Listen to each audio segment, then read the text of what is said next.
Hi, Year 3. Hope you're all okay and had a lovely weekend. Welcome to our English lesson on Tuesday, the 2nd of March. Okay, so just a little rewind to our Friday's lesson. We can see our stables picture, and what I've done is I've gone through and I have labelled it with the prepositional phrases that match the nouns in our picture. So hopefully these match the ones that you have done on your sheet. Okay, so our what is to use prepositional phrases, how is old learning is retrieved, and why, so that we can write descriptive sentences about the stable. Okay, so last week we were looking at our prepositional phrases where they were, but this time we are going to put them into sentences in order to describe the stables.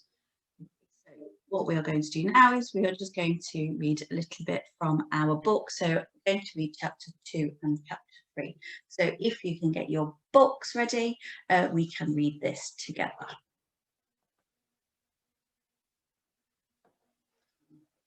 So just a little reminder about our book. In the back of our book, there is a glossary which gives us more information about the things that are in it. So if there is a word in our book that we are unsure of, we can turn to the glossary at the back and it will describe or give us the meaning of the word. It also is really good because it helps us with our pronunciation as well.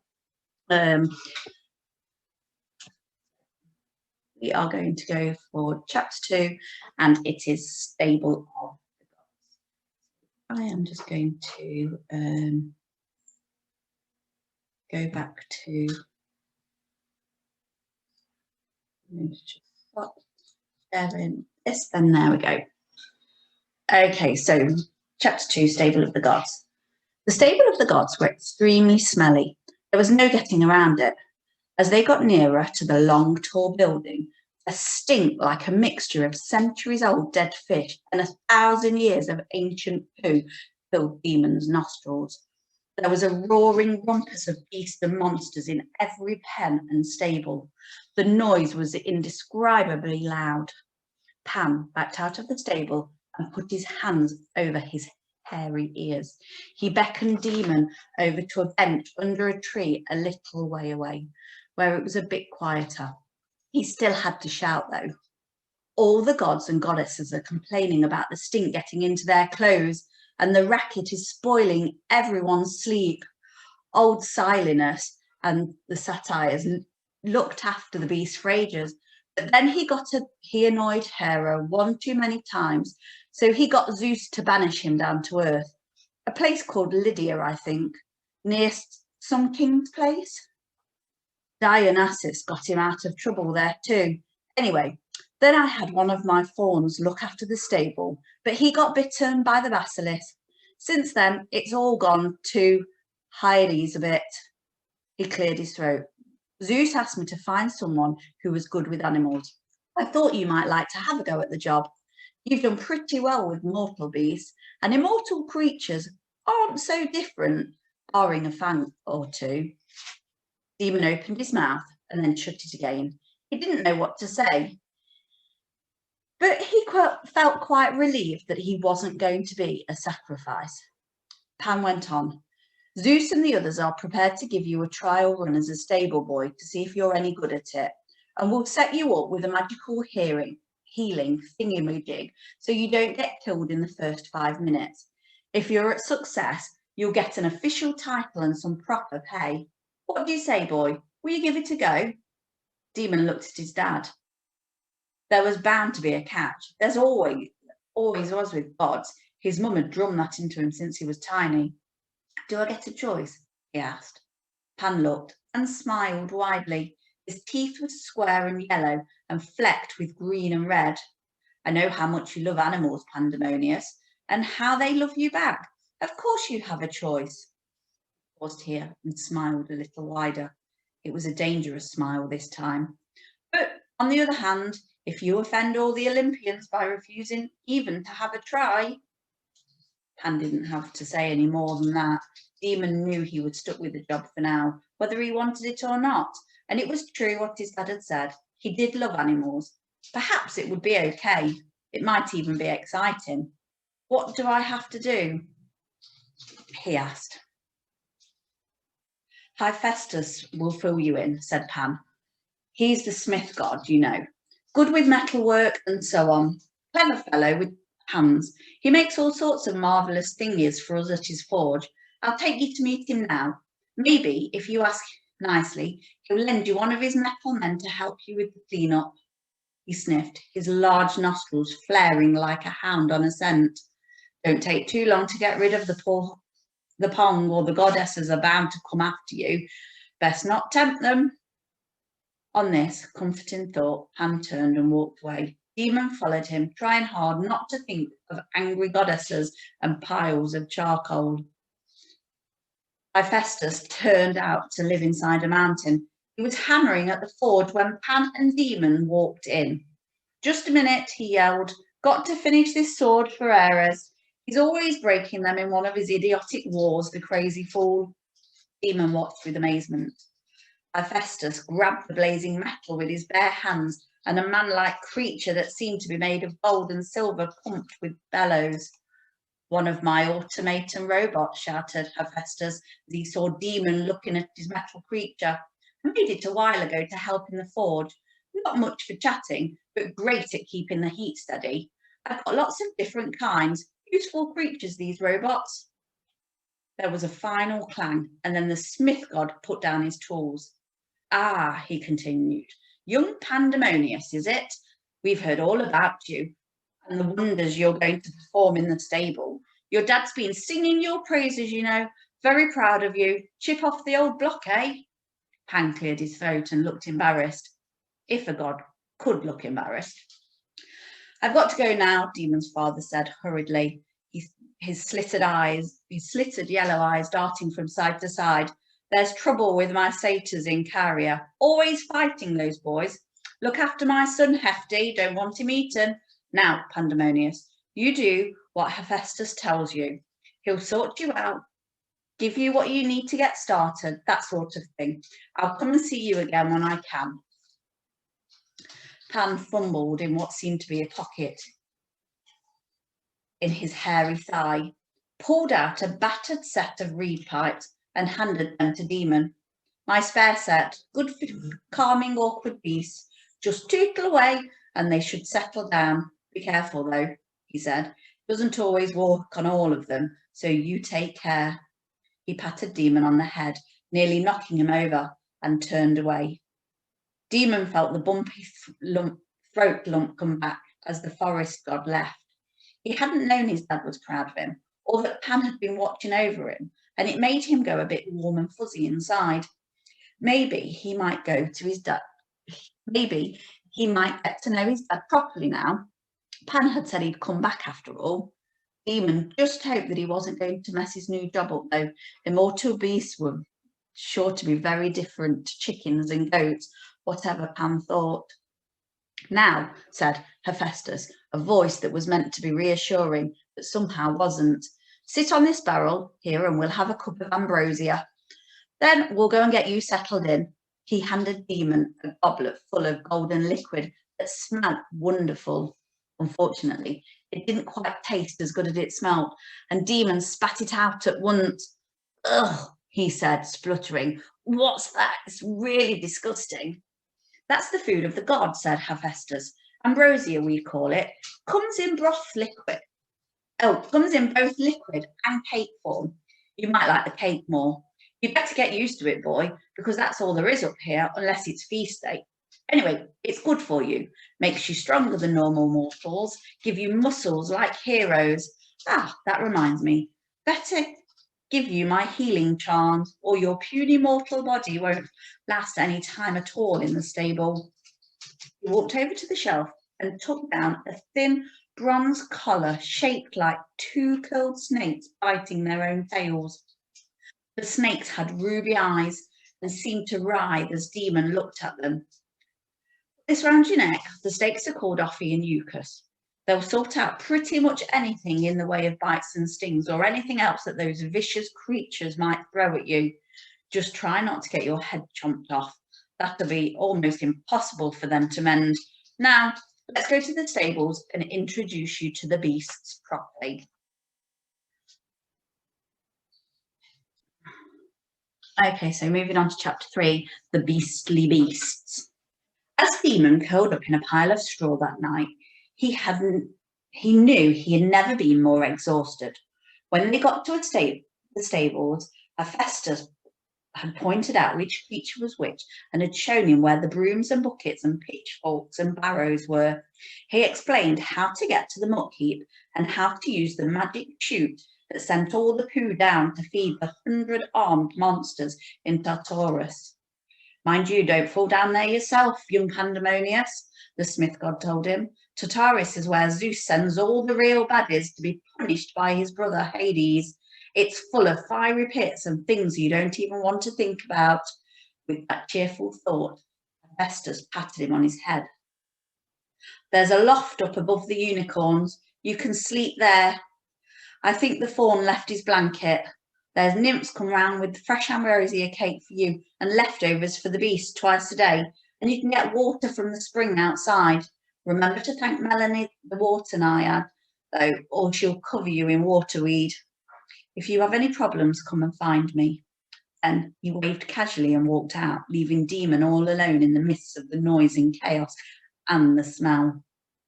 Demon put his bundle down and just stood there. Talk about being thrown in at the deep end, he muttered resentfully.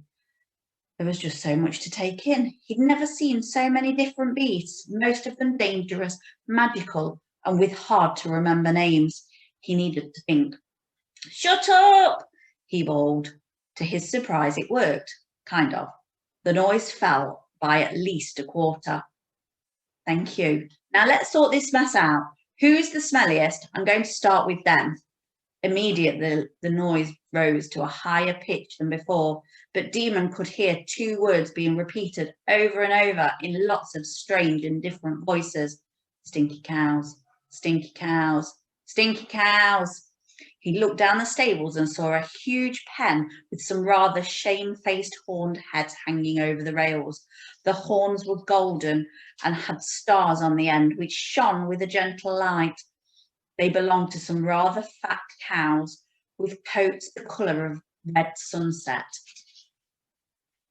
Demon knew they must be the famous cattle of the sun, resting after months of being dragged back from the lands of Gyrian,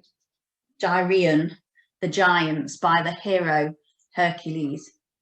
We can't help it, the cows mooed. It's that leftover ambrosia cake. It doesn't suit our stomachs. It gives us terrible gas. The other beasts jeered and hissed as Demon walked down towards them, avoiding a row of snapping jaws and tearing claws on either side. Stinky cows, stinky cows, stinky cows.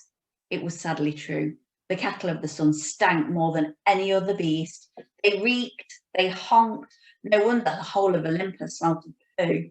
The stink was so strong that Demon staggered back from their pen and bumped into a barred door on the stable opposite. A large clawed paw whipped out and caught him on the shoulder, ripping his tunic and tearing deep into his flesh. Demon jerked away and fell to his knees, trying not to scream. Immediately, the snakes on his collar whipped around and plunged their tongues into the wound. Miraculously, it stopped hurting at once, and he could feel the gash closing up. Thanks, he whispered, feeling the now smooth skin with trembling fingers. Offie and Euchre coiled themselves back around his neck. It was... They hissed into his ear. Demon got up slowly and turned around. A huge creature with the head and wings of an eagle and a lion's body stared at him with its golden eyes. It was as tall as a donkey, with a rough, tawny coat and a sharp, curved beak that looked as if it could crack rocks. Demon walked forward and put his hands on the bars. It was important he didn't look afraid. Animals didn't respect you if you were frightened. You're a griffin, aren't you? He asked. The creature spat, and the spit sizzled slightly as it hit the ground. It said aggressively, So, Its scary beak darted out and clapped shut just by Demon's ear. He dodged away just in time to avoid another serious injury. "So, I'm here to look after you all," Demon said in a loud, firm voice, even though he was quaking like a pile of jellied eels inside. "Zeus's orders. If you want clean beds and someone to listen to what you need, then you'll leave off the clawing and the biting stuff." His voice dropped and became what he hoped was threatening. I'm quite sure Zeus would be very interested to hear that you were trying to kill the stable boy he appointed. He wouldn't be very pleased. In fact, he might even come and pay you a visit." Demon held his breath and waited. Surely no one wanted a visit from Zeus. But the griffin wasn't backing down. It spat at him again, hitting the hem of his chiton and making a big smoky hole in it. "Hate you," it hissed aggressively. Demon crouched down in front of it. "Why do you hate humans?" he asked. The griffin snorted. "We all hate humans," it snarled, "especially half-god humans like you. That's what most of the heroes are, see? The gods send us down to the earthly realms to fight them or give them some sort of adventure. We're immortal, of course, so we can't really die. After we get killed down there, we come back up here to recover, and then they send us back down to do it all over again. No one really cares about us beasts. We're just entertainment, a bit of fun for the gods. They're dangerous little pets." Then a whole chorus of angry voices joined in. "Yes, a bit of fun. You should see my spear scars. That Heracles is the worst, always off destroying us beasts. I've got a lump of burning lead shoved down my throat. I got my tail chopped off. I have to spend every day tearing out some bloke's liver, and I don't even like liver. It's not fair." And as the noise grew louder and louder, Demon remembered his dad pipe. He got them out and blew a long series of silvery notes. It was like a miracle. Immediate silence. "You poor things," he said into the quiet. "That sounds terrible. But look at me. I'm not a hero. I may be the son of Pan, but really I'm just a scrawny boy who loves all creatures, tame or wild, and I'd never hurt any of you." He paused. I'm all alone up here, so I'd really like us to be friends. I promise to do my best for you. Will you help me?" One of the tears Demon had been holding back for so long escaped and trickled down his cheek. He brushed it away crossly as the griffin glared down its beak at him, poked out a very long forked tongue, and licked its beak meaningfully. "You threatened us with a visit from Zeus, scrawny pankid. I don't like threats. How about the rest of you?" Any normal human would have just heard a cacophony of growls and mews and squeaks and snarls and roars, barks and howls. Demon heard no. Okay, so that was our chapter 2 and chapter 3. So we now know that Demon has gone to Olympus to look after the animals in the stable, the beasts in the stables. He has met Hephaestus, who has shown him where to go, where things are. He has met the different creatures, and he's pointed out which creatures are which. He's shown him where the equipment is that he would need, and he has had a conversation with the griffin, and the griffin was actually quite vicious, and it tried to claw him, but luckily Eucus and Ophi, the snake that was around his neck, managed to heal him. From this, they've also found out that the cattle of the sun are the smelliest of the beasts in stables. Okay, it gave you a little bit of a description about some of them. So the cattle of the sun, it mentioned their horns, it mentioned the colour, that they were red, and with the griffin, it mentioned that it was a body of a lion, but the head if I can just find this for you, it mentioned that it was the body of a lion, but it was a head and the wings of an eagle and a lion's body. Okay, so those sorts of descriptions will help us because we were writing descriptive sentences about the stables. So those sort of adjectives to describe the beast that we can see will help us with our sentences. So what I'm going to do now is I am going to share my screen again, and we will go back to where we were. Okay, so we have read our chapter 2 and 3, so we know where we're up to, and we're now just going to do a little bit of a rewind for rainbow grammar. So this is a little bit of a recap. Okay, so we know that a simple sentence in rainbow grammar consists of a subject, which is on the green, and that subject is the noun, okay? A predicate, so tells us what is happening in the sentence, and it contains a verb, and it has a full stop. Okay. So that is our main clause. So for example, here we can see Demon, who it's about, could smell an odd and rather nasty sort of pooey scent in the air. We can see that it has a subject, a predicate, and when we are including our prepositional phrases, because that's what we're going to be writing today, our sentences with prepositional phrases, that is included in our predicate, okay? And at the end is our full stop. So this is a simple sentence. So this is our main clause. What I would like to do is have a look at this picture here. So we have got our stable picture again. We have got our nouns, which are in green, which help link to our subject cards. And we have got our prepositional phrases, which for our simple sentence will be included on our predicate, our orange card. Okay, we know that these, as they stand, are not simple sentences. They are not sentences because they are not including a verb, which is on our predicate, which goes on our orange card. So what I'm going to do is I'm going to put a double page view so that we can see the picture, but we can also see our next slide. So I'm going to put that here. Okay, so let's have a go at writing a simple sentence that includes our prepositional phrase.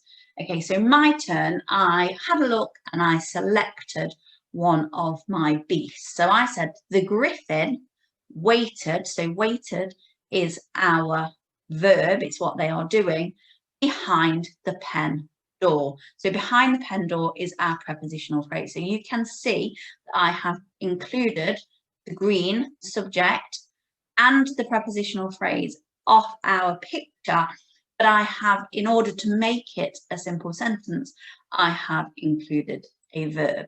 Okay, what I would like to do is I'd like to have a go together. So what I'm going to have to do is I'm going to have to share my screen, different screen, so that you can see my board. So you're just going to bear with me a minute so that I can that on there. So hopefully if I make this a little bit smaller, I'll be able to extend it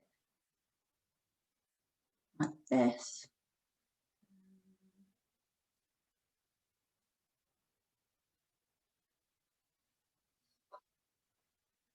Okay, if we do it like this, and then I can put this one up as well, then hopefully we'll be able to get them all on. I'm not quite sure that that is.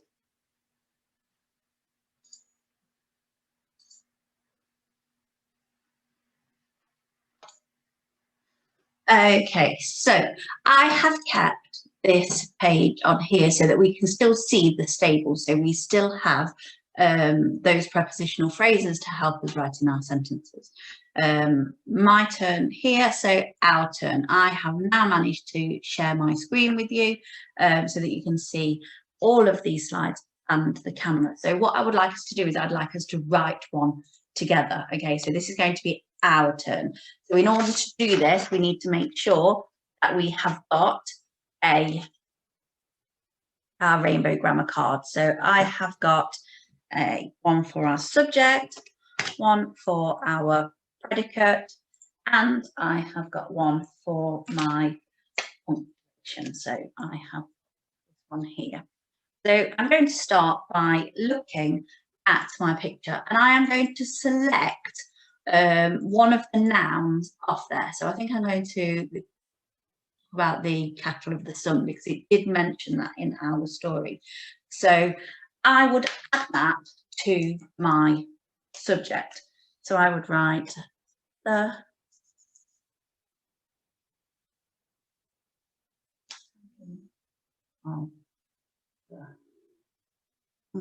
that is the name of the cattle of the sun. If I wanted to make that a little bit better, I could add an adjective. Okay, and that would expand that noun. Okay, so I might say it described them as golden. It also described them as red. So I might say the golden cattle of the sun. That would make my sentence a little bit better. Okay, so now I need to say what they are doing. I can't add my preposition yet because I need my verb to make it a sentence. Okay, and that goes in my predicate part. So I need to say what they are doing. So they are resting. So I'm going to do it in past tense. So I'm going to say what they were doing. So the golden cattle of the sun rested. And because that is my verb, I need to underline it. Okay, so rested. And I can see by looking at my picture that they are inside the pen. So I can say the golden cattle of the sun rested inside the. Okay, so I have got my subject, so who it is about. I have got my predicate, so what is happening, what they are doing, which includes my verb, so rested. So the golden cattle of the sun rested inside the pen, and I would add a full stop after that. Okay, so I have got that simple sentence. This is my main clause. My subject, my predicate is my main clause. Okay, so what I would like you to do is I would like you to select a subject and to write it. So one of the green nouns from our picture. I would like you to write that on your green card. So if you pause the video now, write that on your green card. So it could be the Stamfalian birds, it could be the basilisk, it could be Demon and Pan, it could be Hydra, it could be the cattle of the sun, it could be the griffin, or it could be the pitchfork. You can write that on your green card now.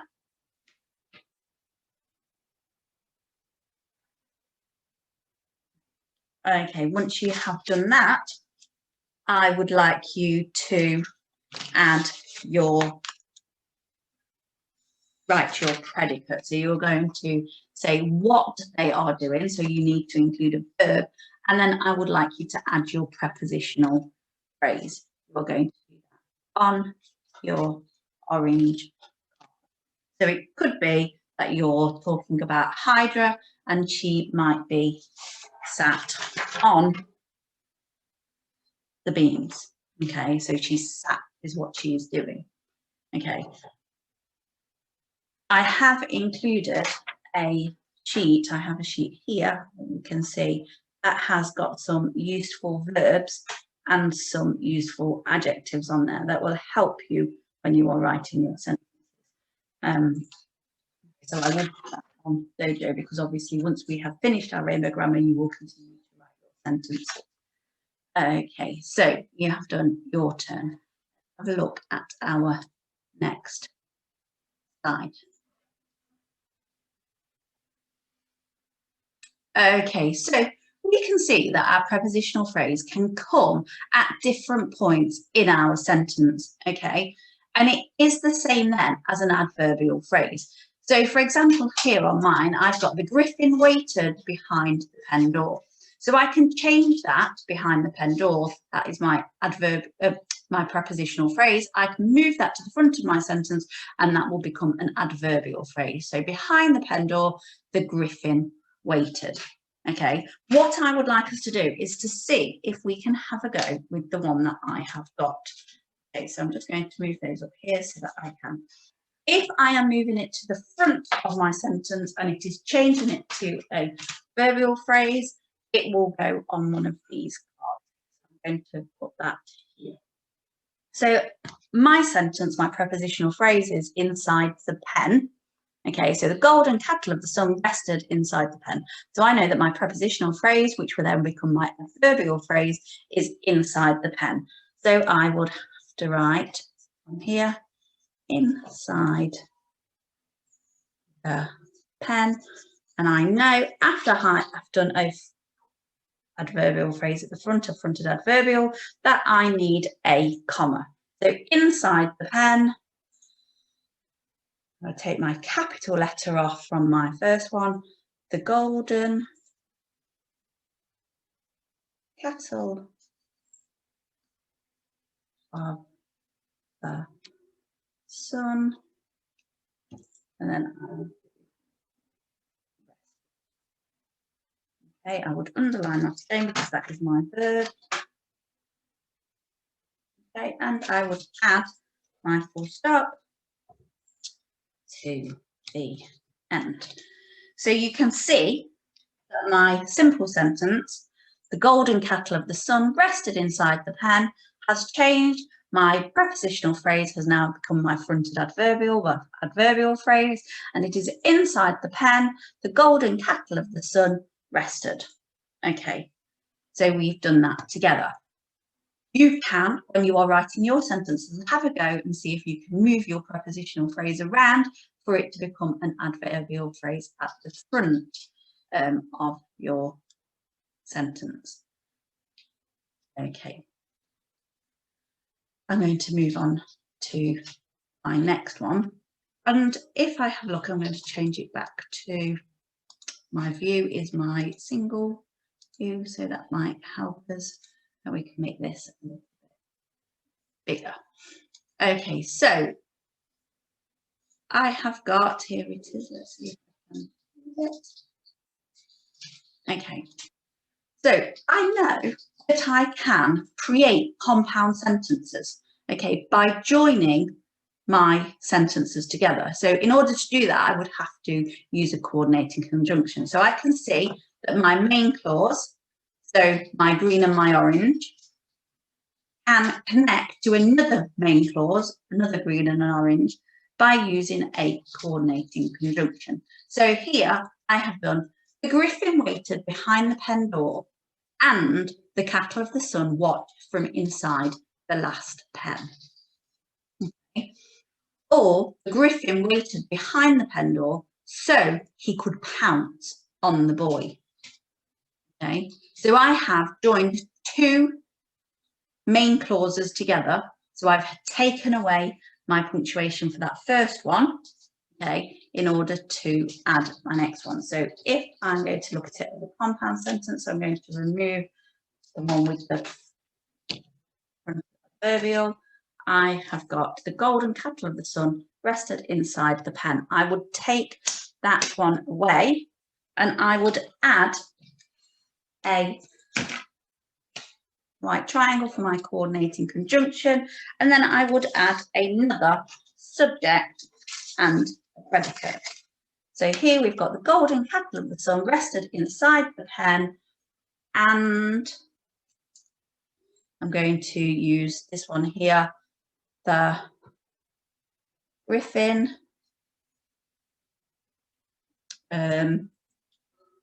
oops, upside down, waited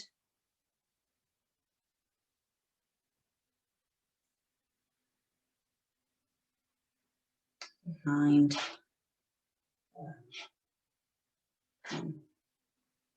door. And because that is the end of my sentence, I would add my punctuation, my full stop there.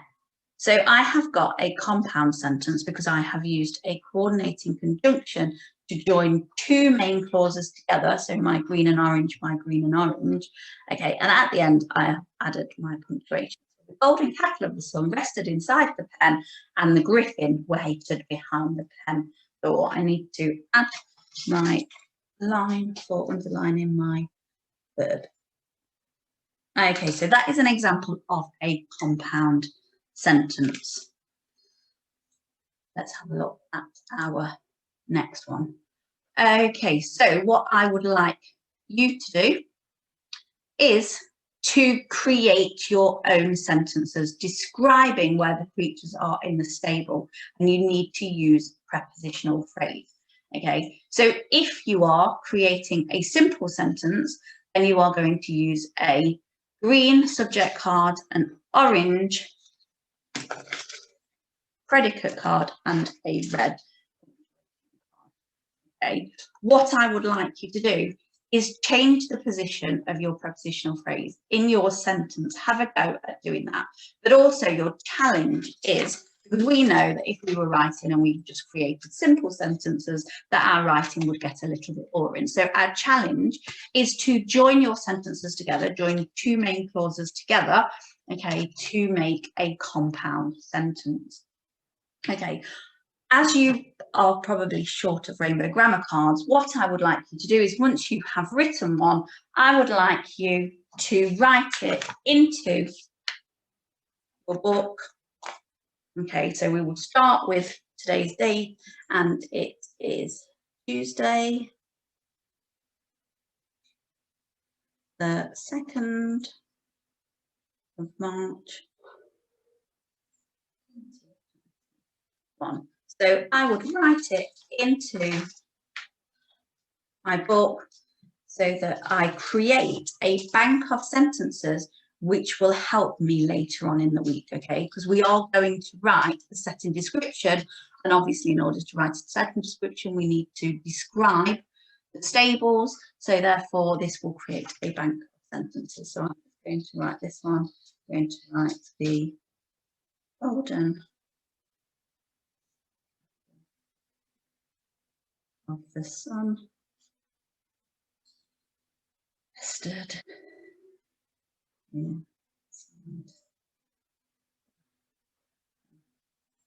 Okay, that was my first one.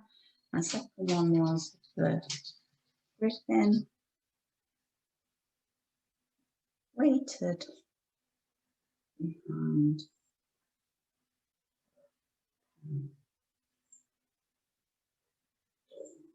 and then I join those together to create the compounds. All of your sentences that you write, I would really like them for you to write them in your book so that they will be there to help you on Friday.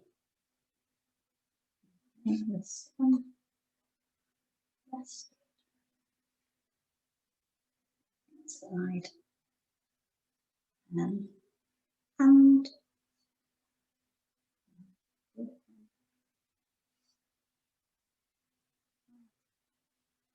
oops.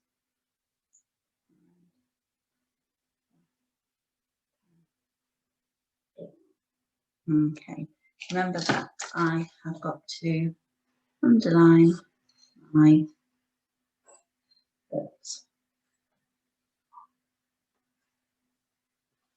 Okay, if you do change the position of your prepositional phrase in your sentence, remember that it goes on the adverbial, front adverbial card, so the ones with the point, okay, and you need to make sure that you put a comma after your prepositional phrase or after your adverbial phrase. Okay, so hopefully you will have lots and lots of sentences, because there are lots of things, there are lots of nouns, there are lots of beasts in that picture that you can write these sentences about. So hopefully you will create lots of sentences and you will send them to us on Dojo so that we can have a look. So we look forward to reading those when they come through. Have a lovely day. If you have any questions, then please put them on Dojo and we will be able to. Okay, then year 3, see you soon. Bye.